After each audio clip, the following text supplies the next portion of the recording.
महाराष्ट्र पोलिसांमध्ये पोलीस निरीक्षक अनेकांचं हे स्वप्न असतं, नाही का?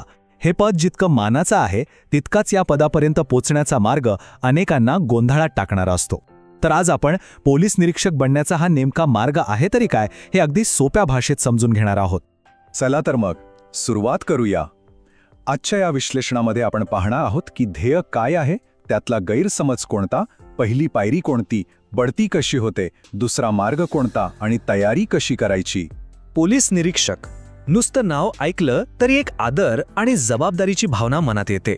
पण खरा प्रश्न हाच आहे की या पदापर्यंत पोहोचण्याचा मार्ग नक्की आहे तरी कसा. चला सगळ्यात आधी एका मोठ्या गैरसमजाबद्दल बोलूया.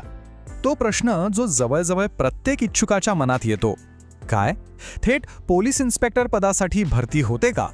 आणि याचं उत्तर आहे एकदम स्पष्ट, नाही. पोलीस दलात थेट पोलीस निरीक्षक पदासाठी कोणतीही भरती प्रक्रिया नसते. हा सगळ्यात मोठा गैरसमज आहे जो आधी मनातून काढून टाकणं गरजेचं आहे. मग खरा मार्ग कोणता, सुरुवात कुठून होते? तर पोलीस निरीक्षक बनण्यासाठी पहिली आणि अनिवार्य पायरी आहे पोलीस उपनिरीक्षक म्हणजेच PSI बनणं. हेच या करिअरचं खरं एंट्री पॉइंट आहे. म्हणजे असं की इन्स्पेक्टर बनण्याच्या स्वप्नाचा पाया रचला जातो तो PSI पदासाठीची स्पर्धा परीक्षा उत्तीर्ण करूनच. आता यासाठीची पात्रता काय? तर कमीत कमी पदवीधर असणं आवश्यक आहे. आणि यातली चांगली गोष्ट म्हणजे उमेदवार आर्ट्स, कॉमर्स, सायन्स कुठल्याही शाखेतून ग्रॅज्युएट असले तरी चालतं. ही परीक्षा घेण्याची जबाबदारी असते महाराष्ट्र लोकसेवा आयोगाची, म्हणजेच आपल्या MPSCची. PSI पदासाठीची संपूर्ण भरती प्रक्रिया MPSC मार्फतच पार पाडली जाते. पण ही परीक्षा वाटते तितकी सोपी नाहीये.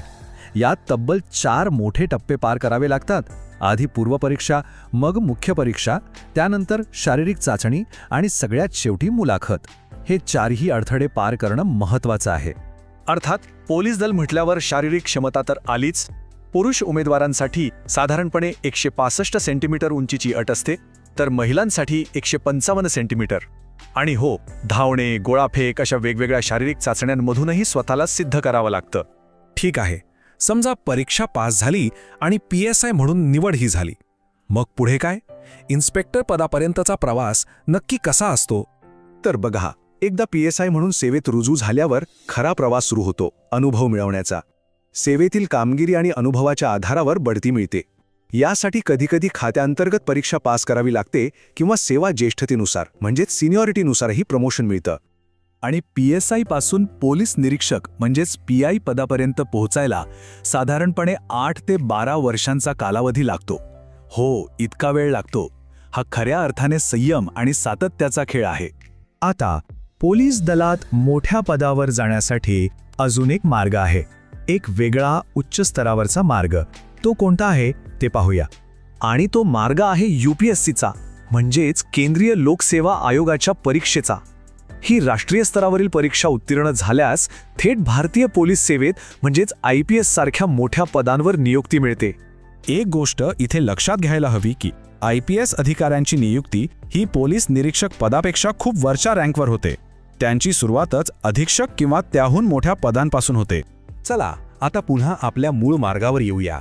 MPSCच्या PSI परीक्षेची यशस्वी तयारी करायची कशी, यासाठी काही महत्त्वाच्या गोष्टी पाहूया. यशस्वी व्हायचं असेल तर सामान्य ज्ञान, कायदा आणि चालू घडामोडी यांचा पक्का अभ्यास हवा. त्याचबरोबर मैदानी तयारी म्हणजे रोजचं धावणं आणि व्यायाम हे सुद्धा तितकंच महत्त्वाचं आहे. आणि हो, जुन्या प्रश्नपत्रिका सोडवणं आणि सराव चाचण्या देणं हे तर यशासाठी अत्यावश्यक आहे. तर संपूर्ण प्रवास एका नजरेत बघायचा झाला तर तो असा आहे. आधी पदवी, मग MPSC PSI परीक्षा, त्यानंतर PSI म्हणून नोकरी आणि मग अनेक वर्षांच्या मेहनतीनंतर बढती मिळवून पोलीस निरीक्षक होण्याचं स्वप्न पूर्ण. तर हा आहे पोलीस निरीक्षक बनण्याचा खरा मार्ग. यात समर्पण, कठोर मेहनत आणि प्रचंड संयमाची गरज आहे. आता प्रश्न फक्त एकच उरतो, ही आव्हानात्मक पण तितकीच सन्मानाची वाटचाल करण्यासाठी आपण तयार आहोत का?